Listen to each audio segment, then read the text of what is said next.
We're going to turn now, and a verdict could come any day in Elizabeth Holmes' federal fraud trial. But could today be the day? Well, you know, the jury's sixth day of deliberations begins in just hours. Today in the Bay's Kris Sanchez joining us now from where that jury stands in this deliberation. So, Kris, how's it going?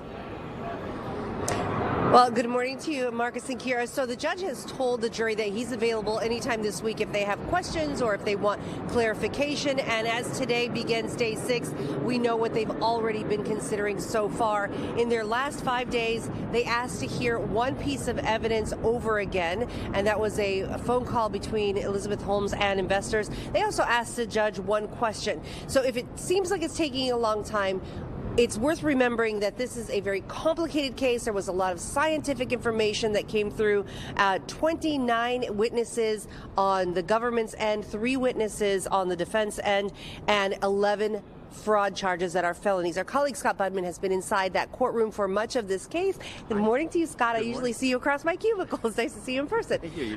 So, you know, because it's a federal case, this judge did not allow cameras in the courtroom, so we're seeing all those sketches. What can you fill in for us as you've been in there in person? You know, Kris, one thing we've been able to see is the reaction to the jurors as these things happen. And occasionally we'd hear from a patient who got perhaps a wrong result from a Theranos test. People really leaned forward. I think they could relate to that. But the big thing was when Elizabeth Holmes herself testified.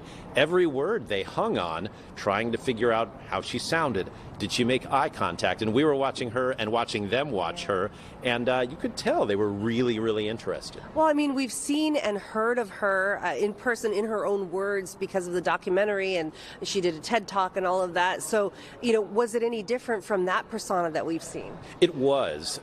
She's not as severe, for lack of a better word, as someone who covered her back when she was a CEO. There was always the same outfit, the turtleneck, the kind of severe hairstyle. Everything has been changed. Her persona has changed. Her look has changed. That can't be by accident, but it feels more natural, and she seems more natural, oddly enough, on the stand than I remember her in interviews as a CEO. So clearly there was an importance to be the boss, to be in charge, as she's admitted to. She says, hey, the buck stopped with me. But now she's trying to come across as someone who's a little more relatable and not running a company, but rather defending herself. Yeah. So, you know, we've been following your tweets through the trial, and a lot of the information was really complicated scientific information. What were the jurors' responses to that testimony? It's a good question. They were a little tuned out, as many of us were, when it really got into the weeds, especially during some of the defense cross-examination.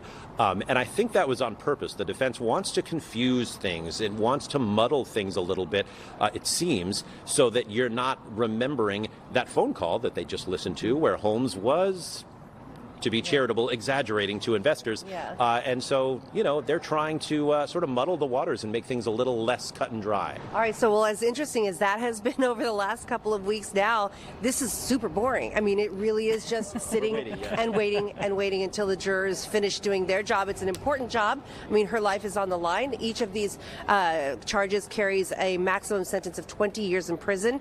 It's not clear whether those could be consecutive. So, I mean, she's a young mother, a young woman, and, you know, so the jury knows that there's a lot on the line. Kira and Marcus? Yeah, perhaps boring the scientific aspect for the jury, as Scott mentioned, but illuminating, fascinating to hear Scott's perspective from inside the courtroom. But we're just sitting here waiting. Exactly. Waiting. That's the boring What we part. say in this industry, just hurry up and wait. Hurry up and wait. Exactly. Thanks, Kris, and thanks to Scott as well.